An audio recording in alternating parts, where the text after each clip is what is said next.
تو میں تمام بہنوں سے گزارش کرتا ہوں کہ آپ مکہ مدینے کیوں جاتی ہیں؟ اپنا شوق پورا کرنے کے لیے جاتی ہیں یا یہ فخر جتانے کے لیے کہ ہم مکہ مدینے دیکھ کر آئیں تاکہ دوسروں کو حقیر ثابت کر سکیں؟ کس لیے جاتی ہیں؟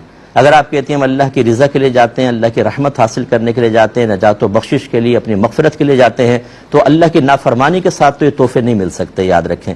اللہ کے نبی کے فرمان کو حقیر معمولی سمجھ کے پس پشت پھینک دیں اور قرآن بیان ہو، حدیث بیان ہو، علماء بیان کر رہے ہیں، ان سب کو کہیں ہم کسی کو نہیں مانیں گے، اپنی مرضی کے مطابق عبادت ادا کریں گے اور اس میں بھی ہزاروں خرابیاں، اور پھر یہ سمجھے کہ اللہ پہ لازم ہے کہ اب ہمیں دوسروں سے بلند مقام عطا فرمائے اور ہماری عبادت کو قبول کر کے ضرور ہمارے گناہوں کی بخشش فرمائے، ہمارے درجات کی بلندی کا سامان کرے۔ یہ وہ خوش فہمیاں ہیں جو شیطان کی اطاعت میں جہنم تک تو لے جا سکتی ہیں، اللہ کی رحمت حاصل نہیں ہو سکتی۔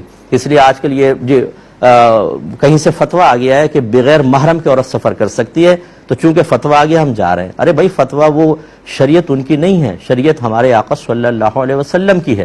ابھی میں نے کل پرسوں آپ کو کل شاید یہ حدیث سنائی تھی کہ ایک صحابی، بخاری کی روایت ہے، صحیح حدیث، وہ کہتے ہیں کہ نبی کریم صلی اللہ علیہ وسلم نے فرمایا کہ کوئی عورت محرم کے بغیر سفر نہ کرے۔ تو وہ کھڑے ہوئے، یا رسول اللہ میرا نام تو جہاد کے اندر آ گیا ہے اور میری بیوی حج پر جا رہی ہے۔